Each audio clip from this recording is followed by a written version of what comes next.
Estamos então nos nossos estúdios da RFI, em Paris, com o presidente da UNITA, Adalberto da Costa Júnior. Desde já, muito obrigada por ter vindo até cá.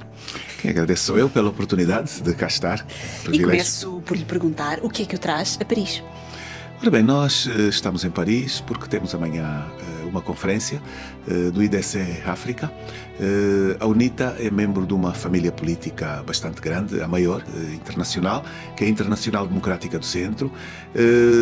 A UNITA tem a vice-presidência, sou o vice-presidente desta internacional, mas o ano passado formalizamos também a existência da Internacional Democrática do Centro africano, composta pelos países e partidos africanos.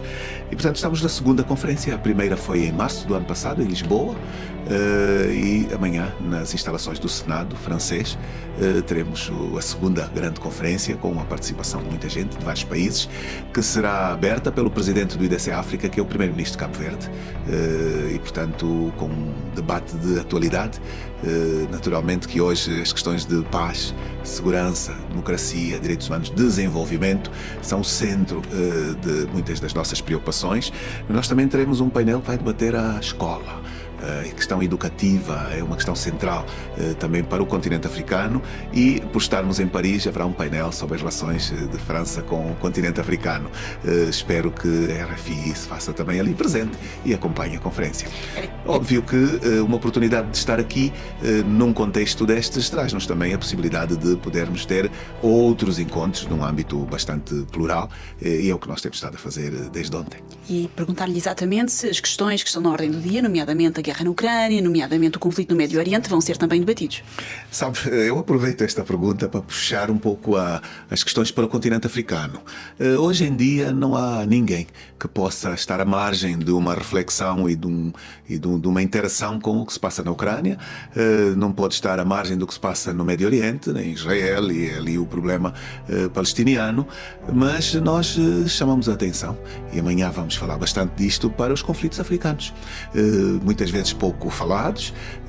Há um instituto que se dedica internacionalmente a estudar os efeitos das guerras e não tem praticamente estatística sobre o efeito das guerras nos países africanos, um pouco esquecidos, e portanto nós temos uma enorme preocupação com o problema da RDC, o problema de Moçambique, que nos é tão próximo, o problema da própria Etiópia, que tem uma guerra interna, quase não se fala, e os problemas dos países da África Central, como sabe, o problema do Sudão, aquele conjunto de países que foram alvos de golpes de Estado e que muito nos preocupam.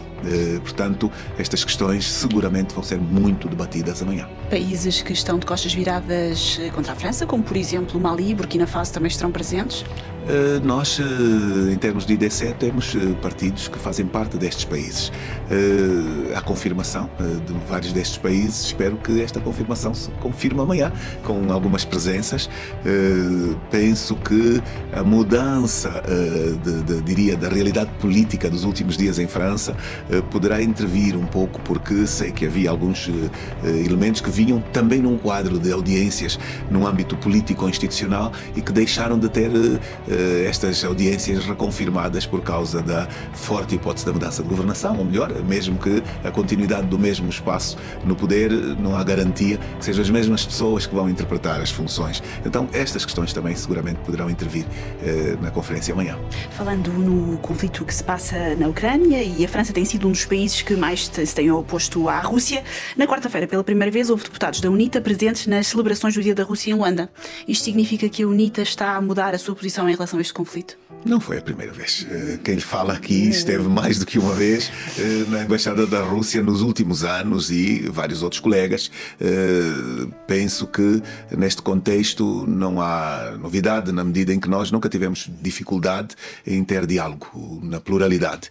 De facto, nesta comemoração do aniversário da Rússia, houve uma delegação de deputados que lá esteve, e também acompanhei o que foram os pronunciamentos do embaixador, que dirigiu algumas palavras pomposas de reconhecimento à própria UNITA na sua presença. Mas quero lhe dizer que não é novidade. A UNITA tem estado presente, e portanto vamos continuar a pretender ter um diálogo abrangente com quem intervém no âmbito das relações político-estratégicas do mundo.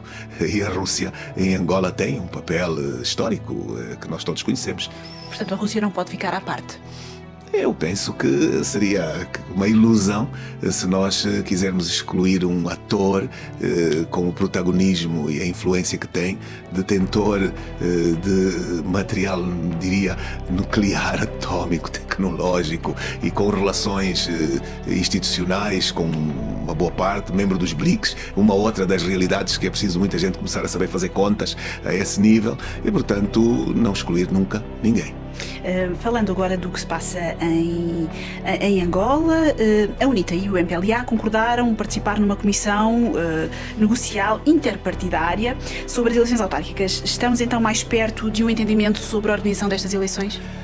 Não deixa de ser importante referir que esta é provavelmente a questão mais central naquilo que é a agenda política atual.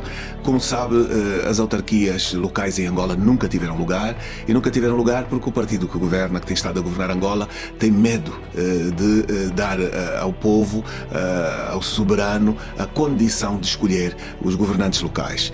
Isto vem de um vício de nomeações não democráticas. Hoje nós temos administradores em todo o país, mas que não têm legitimidade, porque não foram escolhidos pelo povo e obedecem a quem os governa, ou melhor, a quem os nomeia, o Presidente da República.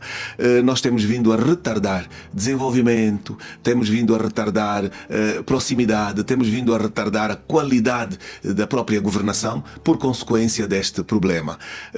Aquilo que eu sinto é que as desculpas esgotaram-se e, por consequência desta incapacidade de se continuar a dizer que a culpa é dos deputados, porque os deputados não têm a este nível nenhuma responsabilidade, hoje, felizmente, temos uma comissão que está sentada com o propósito de debater os conteúdos da lei última que falta aprovar há muitos anos. Penso que deve saber que nós aprovamos todas as leis do pacote legislativo autárquico há 5 anos atrás. Todas elas. E um mês depois poderíamos ter aprovado o pacote todo.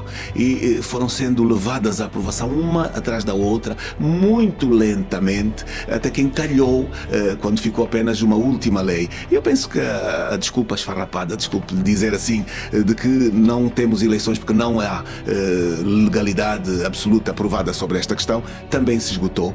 E eu faço votos que no espaço mais curto possível nós tenhamos de facto esta lei aprovada e, de facto, a condição de termos eleições autárquicas em todo o país e em simultâneo, que é este o grande elemento que nos diferencia do partido de regime, que continua a não querer fazer eleições autárquicas simultaneamente em todo o país, apesar de ter sido retirado o gradualismo constitucional, que lá se encontrava, o gradualismo geográfico foi retirado, mas nas propostas que estão hoje sobre a mesa deu para entender muito bem o que é que se pretende aqui, e o que se pretende é que há um artigo das propostas do Governo que atribui ao Presidente da República a possibilidade de legislar em lugar do Parlamento, o que é uma violação da própria Constituição. E dá para entender que neste elemento querem seguramente inserir a possibilidade da limitação da realização simultânea das autarquias em todo o lado. Eu penso que deve haver aqui muito bom senso, patriotismo também, responsabilidade, e eu estou convencido que nós vamos conseguir dar este passo de não fazer esperar talvez o elemento mais esperado de todos os angolanos. Se houvesse a condição de perguntar aos angolanos, o referendo constitucional é proibido, mas se ele não o fosse, se fosse perguntar aos angolanos o que eles mais queriam, seguramente, para além da estabilidade social e económica que não têm, era a realização das autarquias locais. E esse curto espaço de tempo, estamos a falar de meses, estamos a falar de anos? Qual é que é o roadmap, o plano para daqui a algum tempo os angolanos então irem às urnas nas eleições autárquicas? Olha, a UNITA tem uma proposta muito completa, um projeto de lei bastante completo sobre a mesa.